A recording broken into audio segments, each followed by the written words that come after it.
সুপ্রিয় দর্শকবৃন্দ আসসালামু আলাইকুম। তো মূলত আপনারা দেখতে পাচ্ছেন প্রচুর পরিমাণে কিন্তু বৃষ্টি হইতেছে। তো এই বৃষ্টিতে আবার এখানে কিন্তু কারেন্টটা যেটা ছিল সেটাও কিন্তু চলে গেছে।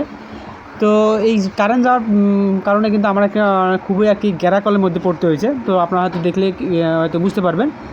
তো যেহেতু এই কারেন্ট কিন্তু এখন যেহেতু আসবে না, কারণ যেহেতু বিজলি কিন্তু প্রচুর পরিমাণে আর কি হচ্ছে। তো বিজলি যখন আসলে হয় তখন কিন্তু কারেন্ট থাকে না সচরাচর গ্রাম অঞ্চলে। তো শহর এলাকায় কীরকম তা হয়তো বলতে পারবো না। তো গ্রাম অঞ্চলে কিন্তু তেমন একটা কারেন্ট থাকে না।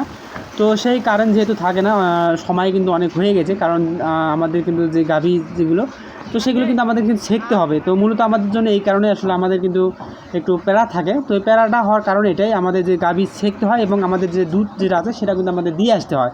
তো এই কারণে আসলে আমরা যেহেতু আমরা বসে আর থাকবো না, কারণ যেহেতু কারেন্ট আসতে দেরি হয়ে যাবে, আমাদের গোয়াল যেটা আছে তো সেটা কিন্তু আমাদের পরিষ্কার করতে হবে। তো পরিষ্কার করতে হলে আমাদের যে গোবর ছান যেগুলো ছিল, তো সেগুলো কিন্তু আমরা বের করছি। তো এখন আমাদের কিন্তু সেটা ধুয়ে দিতে হবে।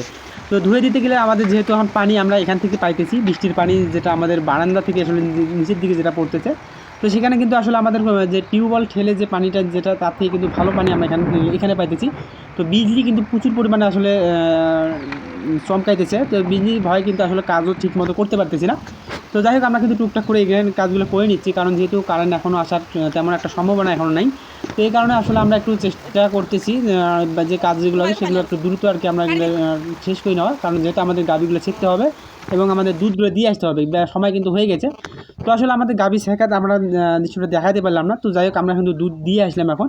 তো দুধ যেহেতু এখন দিয়ে আসছে, আমাদের বাড়ির আরও আনুষ্ঠানিক যে কাজ যেগুলো আছে সেগুলো করতে হবে, কারণ যেহেতু আমাদের দুধ যেটা আমরা আসলে দিয়ে আসি সেটা কিন্তু নির্দিষ্ট একটু সময়ে হয়তো সময়ে চলে যায়। তো আজকে যেহেতু একটু সকাল থেকে মানে ভোরবেলা থেকে আসলে বৃষ্টি হইতেছে, হয়তো আজকে গাড়িটা একটু যেতে দেরি হয়ে যাবে, বা আমাদের কিন্তু গাভী ছেঁকা বা দুধ দিয়ে আসাটাও আমাদের একটু দেরি করে দিয়ে আসছি, কারণ যেহেতু আজকে বৃষ্টি হইতেছে। তো তারা চাইলেও কিন্তু যাইতে পারবে না, কারণ যেহেতু রাস্তার অবস্থা তেমন একটা ভালো না, মানে বিজলি তার মাঝে আবার বৃষ্টি পড়তেছে। তো সাথে কিন্তু যে বিজলিপাত হচ্ছে, তো আসলে এই ভয়ে কিন্তু আসলে তারা একটু লেটে আর কি যাবে। তো আমরা এই কারণে আসলে আমরা কাজগুলো করতে পারিনি, কারণ যেহেতু আমরা কারেন্টের আশা একটু ছিলাম। তো কারেন্ট যেহেতু আজকে আসবে না, তো এই কারণে আসলে আমরা বাড়িতে যে কাজগুলো করে সেগুলো করছি। তো যাই হোক, এখন আমাদের কিন্তু ঘাস যে কাটা আছে, ঘাস কাটতে হবে, কারণ যেহেতু এখন বৃষ্টিটা একটু চলে হালকা হয়ে গেছে। তো আমরা হালকা করে একটু ঘাস কেটে নিয়ে আসবো, কারণ যেহেতু বৃষ্টি আমাদের যে জায়গা উঠানের যে জায়গাটা যেটা আছে সেখানে কিন্তু প্রচুর পরিমাণে কাদা হয়ে গেছে। তো এখানে যে আমরা ঘাস নিয়ে এসে রাখবো এরকম সিচুয়েশানটা নাই। আমরা একদম কর্নারের দিকে, অর্থাৎ আমরা যেখানে আসলে রান্না করে থাকি, তো সেই ঘরে আজকে আমরা ঘাসগুলো নিয়ে আসছি। তো হালকা করে কেটে নিচ্ছে আমরা। তো যেহেতু বৃষ্টিতে আসলে আমাদের জায়গাটা কাদাতে একদম একদম নোংরা হয়ে গেছে।